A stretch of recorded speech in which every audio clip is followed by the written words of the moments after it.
Hello， 大家好啊，又係我 Andrew 啊。咁啊，話說就今日星期日咧，就受到 SCS 嘅發展商嘅邀請啦。咁我哋又去到呢個 Bangna。其實佢哋呢個屋苑咧係叫Bangkok Boulevard。咁啊，佢哋其實呢條 line 咧係好成功嘅，尤其是係喺泰國嘅好多中檔家庭啊、中高產嘅家庭咧，都係會買佢哋呢個品牌嘅。咁其實係喺伯雅區咧都有5-6個噶啦，有一個係叫做 Grand Bangkok Boulevard。咁所以咧，今日我哋去到呢個屋苑咧，其實佢哋已經開賣咗1年，咁啊已經係賣咗成大約7-8成嗰個單位噶啦。咁依家第二期咧開賣，同埋佢第一期咧仲有大約係10幾個單位咧，咁啊希望我哋可以幫手咧，就幫佢可以促銷到。咁啊，其實佢哋呢個屋苑裏邊咧個環境係非常之清靜嘅。咁佢其實係叫做善克練同埋伯雅嗰個位置中間。咁其實佢係遠離呢個Mega Bangna咧，其實係好近嘅位置，只係4.7公里嘅啫。尤其是你可以由Mega Bangna嗰個 IKEA 後門嗰邊出嚟嘅話咧，咁然後咧翻去呢一個位置嘅話咧，係更加唔會塞車添，因為依家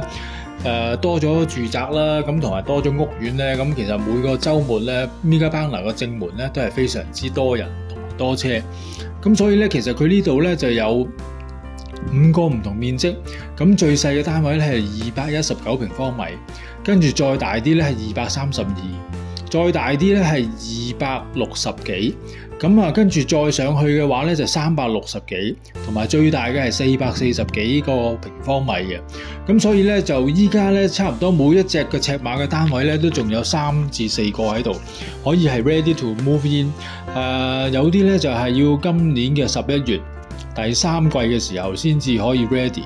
咁啊，仲有嘅 good news 就係話佢哋依家呢4個示範單位，佢哋叫 sample room 咧，都係可以放售。咁大家如果唔需要冇耐性去做裝修嘅話咧，咁可以直情咧就買低咗呢一個 sample room 嘅話咧，咁啊直情慳翻好多時間啊、心血啦咁樣。咁啊當然啦，佢哋就係會當新樓咁維修去執漏啦。咁有啲咩瑕疵嘅話，或者啲 defects 嘅話咧，咁佢哋會執翻俾你嘅。如果標煙家私啊、冷氣機咧、電視咧，咁佢哋可以甚至乎係可以換個新俾你。咁啊當然要視乎大家 negotiate 個價錢啦。咁啊講翻咧，咁啊佢哋依家呢啲單位咧，其實我哋就拍咗2個嘅啫。咁暫時我係拍咗呢個最細嘅叫219嘅 square meter 嘅單位啦。咁同埋喺中段嘅時候咧，大家可以見到佢嗰個最大嗰個單位係360幾。咁有啲咧佢係 semi attach 嘅，即係大家背對背咁黐埋。咁所以佢哋個價錢係會平少少。咁如果去到360幾同440幾平方米嗰啲咧，佢哋係detached house 係單棟別墅，咁所以嗰個價錢嘅話咧就會係貴多少少，同埋佢哋嗰塊地咧當然係計 square 蛙，咁啊亦都會係大少少。咁啊泊車嘅位置可以去到三架車啦，咁同埋2種大單位咧，佢哋係有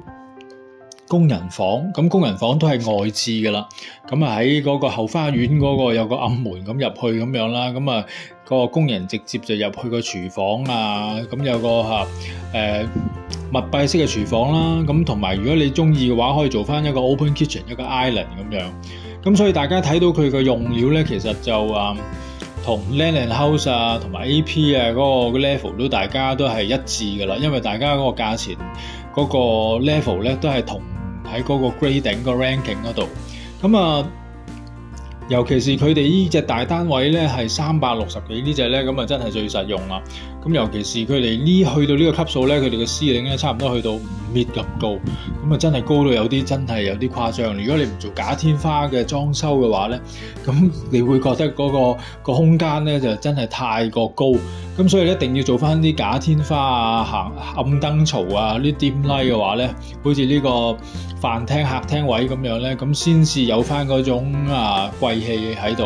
咁佢呢啲都係 modern luxury 嘅 design 啦。咁同埋佢而家佢呢有埲牆咧係 block 咗佢咧，就做咗一個好似 island 咁嘅櫃啊。咁然後咧就連貫咗佢裏邊嗰個叫梗嘅廚房咁樣。咁所以去到360幾呢一種平方米嘅單位咧，咁其實唔使講噶啦，因為佢個空間都真係好犀利，每間房都係獨立嗰個 toilet。咁啊主人房大家應該可以睇到咧，就係有 he and she 啦，同埋有 bathtub 同埋有乾濕分開兩邊咁樣啦。咁其他嘅睡房咧都係有獨立嘅廁所啦。咁你尤其是喺2樓咧，通常都會 SC 咧都會安排咗一個偏廳。咁啊食完飯啊，大家可以喺樓上咁聚集一下傾下偈，然後先大家入房再瞓覺啊，或者係再做自己嘅事情啊，或者係各樣嘢咁樣。咁所以佢哋嗰個 layout 咧其實係非常之好，同埋佢有個 alarm system、security system 啦，直駁去呢個佢哋嘅 control room 啦，甚至乎係警局咁樣。咁所以你睇下依家我特登影個天花，因為如果呢個天花唔係話有2尺深嘅話咧，咁其實佢嘅話佢就真係太高得有啲係太過離譜添嘅。因為佢通常如果我哋去到4-5千萬嘅屋咧，先會有咁高。咁佢呢個主人個 master bedroom 嘅廁所咧就非常之大啦，長方形。咁同埋主人房亦都有個大嘅騎樓，咁可以出去休閒下啦。咁所以佢哋呢一個單位嗰個性價比咧，其實就最高。咁當然啦，佢哋嗰個叫價就係由950幾萬泰銖起啦，直至到去2500萬咁樣。